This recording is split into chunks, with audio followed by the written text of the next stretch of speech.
Iri hatikah engkau karena aku murah hati? Bapak, Ibu, dan saudara-saudara yang terkasih dalam Tuhan. Dua kata yang bertolak belakang, yakni iri hati dan murah hati, diramu Yesus menjadi satu kalimat yang penuh makna.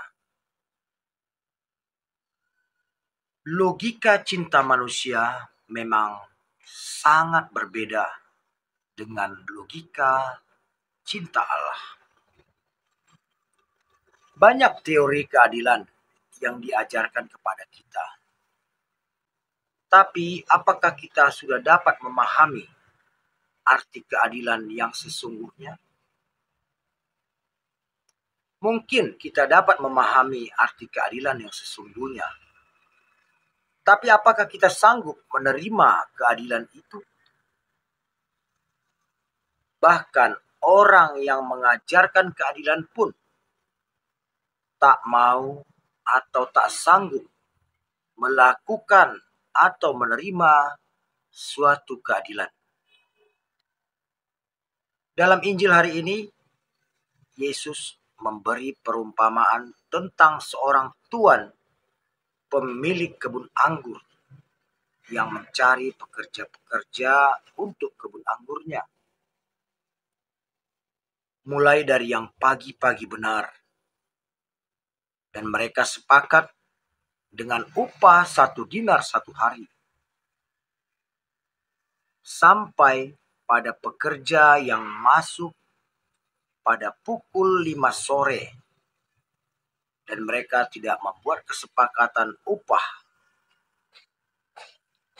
Sesuai kesepakatan, setelah malam hari, tentunya tidak ada kesalahan tuan pemilik kebun anggur itu saat ia membayar 1 dinar kepada pekerja yang masuk pagi-pagi benar. Sebab upah 1 dinar itu adalah kesepakatan mereka. Tetapi pekerja-pekerja yang masuk pagi-pagi benar itu melakukan protes karena tuan itu memberi upah 1 dinar kepada pekerja yang masuk pada pukul 5 sore. Ia merasa diperlakukan tidak adil. Padahal, andai pekerja yang masuk pukul 5 itu diberi upah 1/4 dinar, mungkin pekerja yang masuk pagi-pagi itu tidak melakukan protes, walau ia tetap menerima 1 dinar upahnya. Dari sikap pekerja yang masuk pagi-pagi benar ini nampak bahwa di dalam dirinya ada benih iri hati yang tumbuh subur. Ia protes, minta keadilan, sedang haknya tidak ada dikurangi oleh tuan pemilik kebun anggur itu. Tapi saat ia menuntut keadilan, ia tidak menyadari bahwa ia juga sedang berbuat tidak adil terhadap tuan pemilik kebun anggur itu. Sebab ia ingin mengatur kebebasan pemilik kebun anggur itu atas miliknya. Bapak, Ibu, dan saudara-saudari yang terkasih dalam Kristus, jangankan kepada yang bekerja pada pukul 5 sore. Seandainya pemilik kebun anggur itu ingin memberi 1 dinar kepada orang yang tak bekerja sama sekalipun, tak ada orang yang berhak protes atau keberatan. Karena itu sepenuhnya adalah hak pemilik kebun anggur itu. Saudara-saudariku yang terkasih, Allah itu maha murah. Dan Allah bebas memberi kemurahannya kepada siapa Allah berkehendak. Mungkin kita masih ingat tentang penjahat yang disalibkan di sebelah kanan Yesus.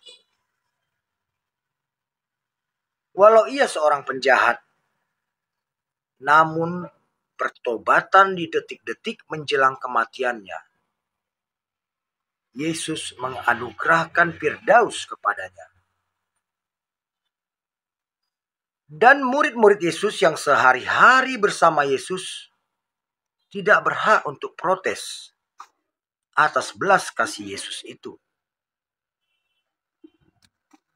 Saudara-saudara yang terkasih, semua kita tidak tahu kapan akhir dari penjarahan kita di dunia ini. Karena semua itu adalah misteri kehidupan. Marilah mempersiapkan diri agar kapanpun saatnya tiba, belas kasih Allah tercurah kepada kita. Ada orang yang setia sejak semula sampai ia mati. Ada pula orang yang bertobat setelah ia dewasa. Dan ada juga orang yang bertobat menjelang kematian. Kemurahan hati Allah senantiasa terbuka bagi siapa saja yang setia sampai akhir.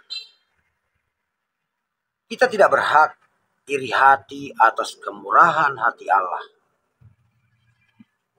Sebab penghuni surga akan bersuka cita bila satu orang bertobat. Kelulusan itu ada di akhir. Di awal adalah pendaftaran. Jangan lengah karena engkau tidak tahu kapan penjarahanmu di dunia ini akan berakhir. Amin. Allah itu murah.